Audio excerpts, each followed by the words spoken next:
Warm greetings to one and all present here. Let me introduce about myself. My name is Mr. A. Jasmine Antairaj, Assistant Professor, Department of Computer Science, Artificial Intelligence and Data Science, Dr. S.N.S. Rajalakshmi College of Arts and Science. Today, we are going to see about the topic how to frame the problem in data science from the subject data science and visualization. Yes, here framing the problem means so we have to correctly we have to check there what is the crucial steps which will be the available in the data science project. So in order to check this process, we need to determine what is the failure or an success which is available in each process. So let us go step by step process and how we can able to frame a problem in a data science with the detailed explanations and examples and techniques. So first we need to understand the business context. So how we are going to understand the business context, what is the problem which is going on, how far it can be able to be processed without any process, and what will be the lack over there. So before jumping into the data, so we need to clearly understand that why the problem is matters. So here, so for that we need to have the questions. So first one, so what is the business goal or an objective? So here we want to know about an business goals or what is the objectives of the business so that we can able to proceed further. Next one, so what decisions will be the analysis help to make the decisions. Next one, so what are all the pinpoints or the challenges brief phase? So if you are knowing the what are the challenges we are facing in that particular business, we can able to proceed further for giving the right solutions. Next one, so who are all the stakeholders? If you know the stakeholders, we can able to give the solutions according to the stakeholders. So examples, we can take the scenario, an e-commerce company so wants to reduce an customer churn. So if this is the conditions, so we have to check according to the what is the process and how can we able to solve this problem. So next one, business goals. So we can able to increase the customers and retentions by identifying the customers likely in stop purchasing. So we can, the business problem is so why the customers is leaving, how can we able to predict which customers are like to be churned. So if we are having a number of customers, a few customers are left us, so we have to identify so why they are stopping to purchase our product.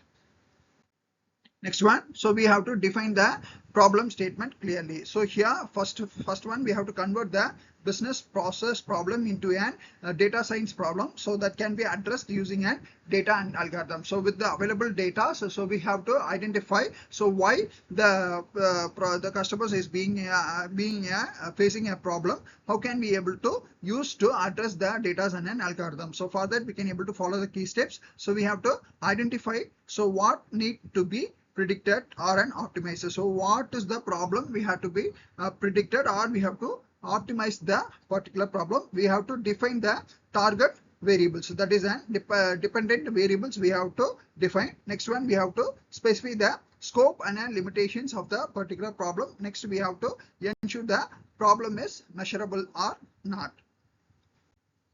For this example, we can able to give so business problem. So we have to reduce the churn. So for that we can able to take the data science problem. So build a model to predict the probability that a customers will stop purchasing in a next 3 months. So here we are going to build a model so where the customer is going to stop business in the next 3 months. So for that, so we have to consider the target variable. Here we are giving a churn, so either it is in an yes or no options. So here next one, we have to have a predictors. So predictors means so purchase frequencies, last purchase date, total spend and complaints. So here, so suppose we are going to analyze why the customer is going to stop our purchasing our product. So here we have to get the predictors of an purchasing frequently, how long the customers has been purchased our product frequently. So what is the date of his purchase, of his last purchase, and what is the total amount spent, and what is the complaint he is facing in a last product.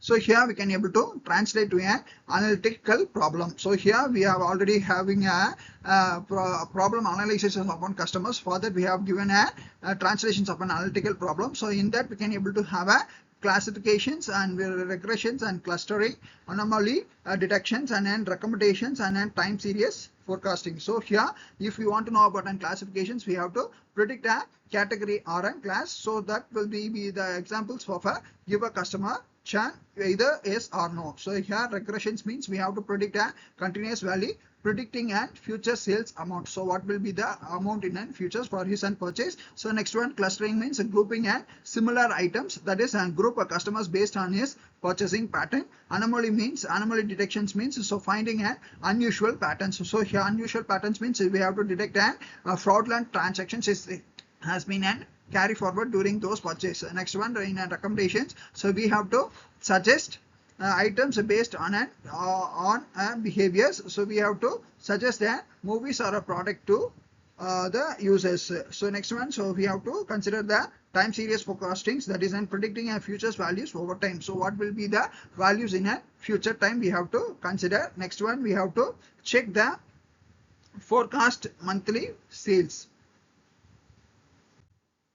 Next one, we have to identify the data requirements. So here data requirements means, so we have to, by using this data requirements, we can be able to figure out what data will be needed to solve it. So for that and key steps, so identifying data sources, that is, so databases will be referred, APIs will be referred, and spreadsheets and sensors will be referred. Next one, we have to determine the variables and features required. So what are the variables we are going to use for this particular purpose, and we have to understand the data quality, availability, and in frequencies. So next one, we can able to identify the additional data collections if it is needed. So for this, we can able to give them better examples. So what are the data required for a churn prediction? So in order to predict the process, we can able to consider the churn. So next one, we need to have a customers demographics, and next one, we can able to have a purchase history. Next one, we can able to have a login frequencies. Next one, we can able to have a customer support interactions. Next one, we can able to have a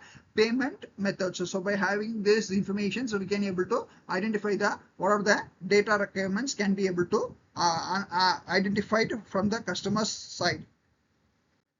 Next one, for different problems, we can able to have a problem types and common metrics. Here we can able to have classifications, regressions, and next clustering and time series, and then recommendations. For this, we have given in the datas.